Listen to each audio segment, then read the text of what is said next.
Hello আমার দুষ্টু প্রিয় মিষ্টি বন্ধুরা তোমরা সকলে কেমন আছো? আশা করি তোমরা সকলে অনেক অনেক ভালো আছো।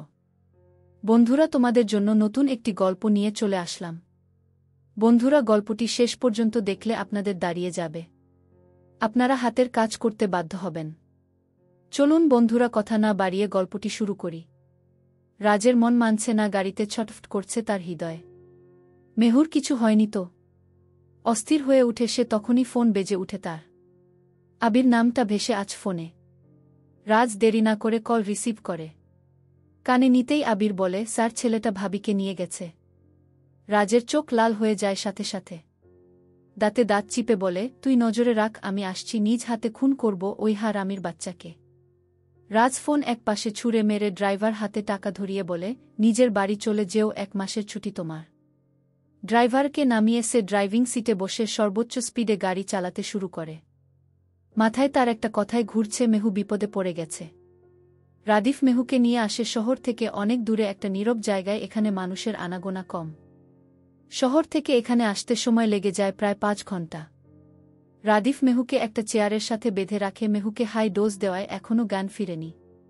রাদিফ মেহুর সামনের চেয়ার বসতেই মেহু পিট পিট করে চোখ খুলতে শুরু করে। মেহুকে চোখ খুলতে দেখে রাদিফ মুচকি হেসে বলে, ওয়েলকাম ডার্লিং, একটা নতুন জগতে যেখানে প্রতি রাতে তুমি নতুন পার্টনার পাবে। রাদিফের কথায় মেহুর বমি আসে। মেহুর শরীরে জোর নেই একটু, 6 ঘন্টার মতো অজ্ঞান থাকার কারণে আর ওষুধের এফেক্ট রয়ে যাওয়ার কারণে তার শরীর প্রচণ্ড দুর্বল। নয়তো রাদিফ তার কাছে কোনো বিষয় ছিল না। তবু তেজ নিয়ে বলে, সাহস থাকলে হাত কোলে দে কাপুরুষের বাচ্চা। মেহুর কথায় শব্দ করে হাসে রাদিফ। মেহুর দিকে বাঁকা নজরে তাকিয়ে বলে, ছাড়ব তো জান, এত তাড়াহুড়ো করছো কেন?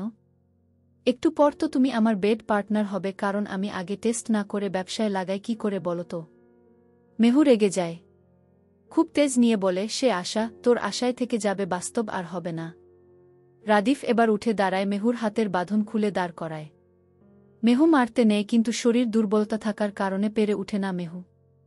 রাদিফ ধাক্কা দিয়ে মেহুকে ফেলে দেয় বিছানায়। মেহু এবার ভয় পাচ্ছে ইজ্জত হারানোর। সে নিজের সবটা দিয়ে আবারও আঘাত করতে নেয় মেহুকে, তখনই রাদিফ মেহুর দুহাতে চেপে ধরে বিছানার সাথে একটা বিচ্ছিরি হাসি দিয়ে বলে, তৈরি তো বেবি? মেহু মনে মনে আল্লাহকে ডাকতে শুরু করে। রাজের কথা খুব করে মনে পড়ছে তার। 2 মাস তার সাথে থাকার পরও জোর করে তার সাথে কিছু করেনি, অথচ রাজের সম্পূর্ণ অধিকার ছিল তার উপর। রাজ কি জানে তার বিপদের কথা? মেহু মনে মনে চাইছে রাজ আসুক। রাদিফ মেহুর সাথে কিছু করতে নিবে, তখনই একটা গুলি এসে লাগে রাদিফের পায়ে। রাদিফ চিৎকার করে সরে যায় মেহু থেকে। মেহু সুযোগে ছুটে চলে আসে দূরে, দরজার দিকে তাকিয়ে রাজকে দেখে প্রাণ ফিরে পায় মেহু। ছুটে আসে মেহু রাজের কাছে। রাজ আবিরকে ইশারা করতেই আবির ইচ্ছে মতো মারতে শুরু করে রাদিফকে। রাদিফের অবস্থা খুবই খারাপ হয়ে যায়। এবার রাজ থামতে বলে আবিরকে। পায়ে রাদিফের কাছে এসে বলে, পালাতে পারলে বাঁচতে পারবি, তাই পালা, যত জোরে পারিস দৌড়া। রাদিফ আশার আলো দেখতে পায়। নিজের জীবন বাঁচাতে বহু কষ্টে উঠে দাঁড়ায়। নিজের সর্বোচ্চ শক্তি নিয়ে দৌড়াতে থাকে রাজ। রাদিফের যাওয়ার পানে তাকিয়ে বাঁকা হাসে, একটা লাঠি নিয়ে এগিয়ে যায় সেদিকে। মেহু আর আবিরও ছুটে রাজের পিছন পিছন। রাদিফ বেশি দূর পালাতে পারে না, তার আগেই রাজ ধরে তাকে মারতে শুরু করে। একের পর এক মুখে আঘাত করতে শুরু করে। মেহু এসে বাধা দিতে নেয়, কিন্তু রাজ মানে না। খুব ভয়ঙ্করভাবে মারে সে রাদিফকে। রাদিফ মৃত্যু নিশ্চিত করে তবেই ছাড়ে সে। এদিকে মেহু কাঁদছে। রাজের হুঁশ ফিরে সে ছুটে এসে মেহুকে জড়িয়ে ধরে, কিছু হয়নি, আমি আছি তো। মেহু সরিয়ে দপায় রাজকে পিছাতে পিছাতে বলে, আপনি একটা পশু। আপনাকে ক্ষমা করা যায় না, এতটা নিকৃষ্টভাবে কেউ কাউকে মারতে পারে? রাজ দাঁতে দাঁত চিপে বলে, সে তোমার সাথে এত বড় অন্যায় করতে যাচ্ছিল আর তুমি বলছো আমি তাকে ছেড়ে দিতে? মেহু এবার মাঝ রাস্তায় এসে দাঁড়ায়। রাজের দিকে তাকিয়ে বলে, অন্যায় তো আপনিও করেছেন, নিজেকে মারতে পারবেন? মেহুর কথায় রাজ ছুটে যায় মেহুর দিকে। সজোরে ধাক্কা মেরে সরিয়ে দেয় মেহুকে। মেহু কিছুটা দূরে গিয়ে পড়ে যেতেই বিকট শব্দ হয়। রাজ ছিটকে গিয়ে পড়ে কিছুটা দূরে। আবির স্যার বলে ছুটে আসে রাজের কাছে। মেহুও ছুটে যায় রাজের কাছে। রাজের সারা শরীর রক্তে মাখা। দম নিতে কষ্ট হচ্ছে তার। তার পাশে মেহু বসে কাঁদছে। মেহুর কান্নার দিকে তাকিয়ে বলে, কাঁদছো কেন বেবি? আজকে তো তোমার খুশি হবার কথা, কারণ আজকের পর থেকে তুমি সম্পূর্ণভাবে মুক্ত। So enjoy it baby. এতটুকু বলে শব্দ করে হাসে রাজ। দম নিতে এবার তার ভীষণ রকম কষ্ট হচ্ছে। মনে হচ্ছে এটাই তার শেষ নিঃশ্বাস। নিস্তেজ হয়ে আসছে তার শরীর। আরও কিছু বলতে চাইল সে, কিন্তু শক্তি পেল না। মেহু চিৎকার করে কেঁদে উঠে। আমি চাই না এই মুক্তি আমার, আপনাকে লাগবে রাজ। আবির রাজকে তুলে নেয়। কষ্টকর হয়ে যাচ্ছে রাজকে নিয়ে চলা। সে দেরি করতে চায় না। রাজ ব্যক্তিটা একদিন তাকে বাঁচিয়েছিল, আজ তার পালা এসেছে। রাজকে গাড়িতে তুলে রওনা দেয় হাসপাতালের উদ্দেশ্যে। মেহু বারবার পালস চেক করছে, রাজকে জাগিয়ে রাখার চেষ্টা করছে। রাজ চোখ বন্ধ করে নিচ্ছে বারবার। মেহু চাপড় দিয়ে গালে বলে, শুনতে পাচ্ছেন না? চোখ খোলা রাখুন আপনার। বন্ধ করবেন না, দোহাই আপনার। শব্দ করে কেঁদে উঠে। আজকে ভীষণ দম বন্ধ লাগছে। রাজের সাথে কাটানো সকল স্মৃতি ভেসে উঠছে চোখের সামনে।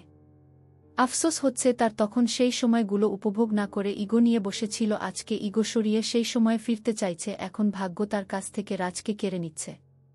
রাজের অবস্থা ভালো না খুব বেশি। বাঁচার চান্স একদমই নেই। রক্ত বের হয়েছে প্রচুর, তাই ব্লাড লাগবে।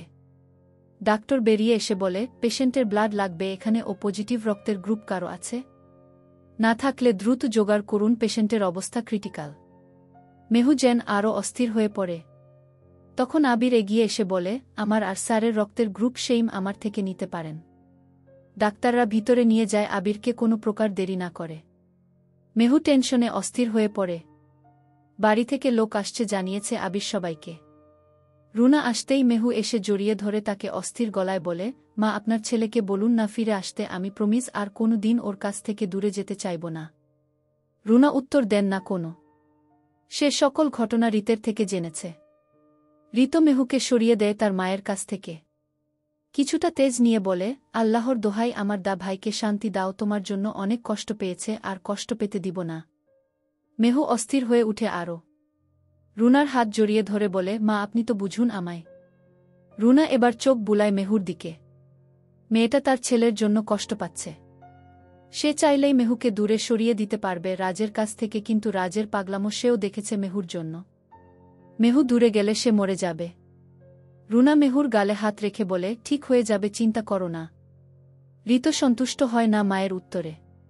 খুব রাগ হয় মায়ের প্রতি, কিন্তু এখন কিছু বলতে চায় না সে। আগে তার দা ভাই সুস্থ হোক। আদিল আর আতিফ এহসান বারবার উঠছে বসছে। বন্যা এল কোণে বসে আছে। রাজের সাথে সম্পর্ক তেমন ভালো না হলেও সে রাজকে নিজের ভাইয়ের মতো দেখেছে। রাজ সবসময় তাকে সম্মান করে গেছে, আজ রাজের এমন অবস্থা তাকেও কাঁদিয়ে দিচ্ছে। এর মাঝে মেহুর মা বাবা সামিয়া, শরীফুল শেখ আর আসমা চলে আসে। মেহু তার মায়ের কাছে এসে জড়িয়ে ধরে বলে, মা বলো না মেহেক ওনার সব কথা শুনবে, সুস্থ হয়ে ফিরে আসতে। মনিরা উত্তর পায় না কোনো, যা বলে সান্ত্বনা দিবে সে মেহুকে। সামিয়া এগিয়ে আসে মেহুর দিকে। মেহু সামিয়ার দিকে তাকিয়ে বলে, খালামনি বিশ্বাস করো, তোমার জন্য তাকে অনেক শাস্তি দিয়েছি, তবুও কোনোদিন বিরক্ত হয়ে একটা শব্দ ও করেনি, বরং ভালোবেসে গেছে শুধু। এমন লোককে কি করা উচিত বলো? তাকে ভালো না বেশে কি করে থাকি আমি? মেহুকে জড়িয়ে ধরে সামিয়া মাথায় হাত বুলিয়ে দিয়ে বলে, চিন্তা করিস না, সব ঠিক হয়ে যাবে, যুবরাজ ভালো হয়ে ফিরবে তোর কাছে। মেহু শান্ত হয় না। এতদিনের সব আবেগ বের হয়ে আসছে। লুকানো অনুভূতিগুলো যেন আজকে আর বাধা মানছে না। বারবার চোখের সামনে ভেসে আসছে রাজের রক্তমাখা সেই শরীরটা, আর কানে ভাজছে শেষ বাণী, আজ থেকে তুমি মুক্ত। কি করে সে বুঝাবে? সে আর চায় না সেই মুক্তি, সে এবার একটা সংসার বাঁধতে চায় রাজের সাথে।